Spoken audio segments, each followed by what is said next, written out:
सिया अब आरव के साथ रहने लगी थी।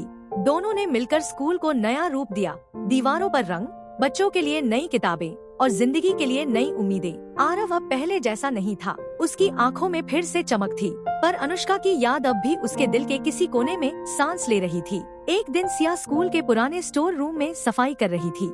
धूल से ढकी अलमारी के पीछे उसे एक छोटा सा लकड़ी का डिब्बा मिला। डिब्बे पर लिखा था, आरव के लिए, अनुष्का। सिया के हाथ कांप गए। उसने धीरे से डिब्बा खोला। अंदर एक पुराना पेंडेंट था जिस पर दोनों के नाम खुदे थे और एक अधूरा खत। आरव, अगर ये खत कभी तुझ तक पहुँचे तो समझ लेना, मौत ने मुझसे तुझे नहीं छीना, बस वक्त ने हमें अलग कर दिया है। लेकिन मैं दुआ करती हूँ कि एक दिन कोई आए जो तुझे वैसे ही हंसाए जैसे मैं हंसाती थी। वो मेरा जवाब होगी, मेरी तरफ से भेजा गया तोहफा। सिया की आंखों से आंसू बह निकले। वो उस खत को अपने सीने से लगा ली जैसे उसकी रूह कांप उठी हो। अब सब कुछ साफ था। वो ही अनुष्का की दुआ थी जो आरव तक पहुंची थी। सिया ने आरव को बुलाया और डिब्बा उसके हाथ में रखा।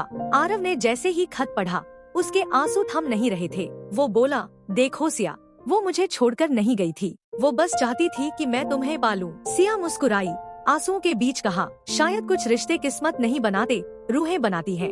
आरव ने पेंडेंट उसकी गर्दन में पहना दिया। वो पेंडेंट अनुष्का की निशानी थी, पर अब वो सिया के दिल की धड़कन बन चुका था। वो दोनों छत पर खड़े थे। बारिश फिर हो रही थी। सिया ने कहा, आरव, अब डर नहीं लगता? आरव ने मुस्कुराकर कहा, अब नहीं, क्योंकि अब मैं किसी को खो नहीं सकता। तुम दोनों मेरे अंदर हो। बारिश की हर बूंद जैसे उनकी रूहों को जोड़ रही थी। एक अधूरा प्यार अब मुकम्मल हो चुका था। कभी कभी सच्चा प्यार लौटता है, किसी याद की शक्ल में या किसी नए नाम के साथ, मगर वो हमेशा वही रहता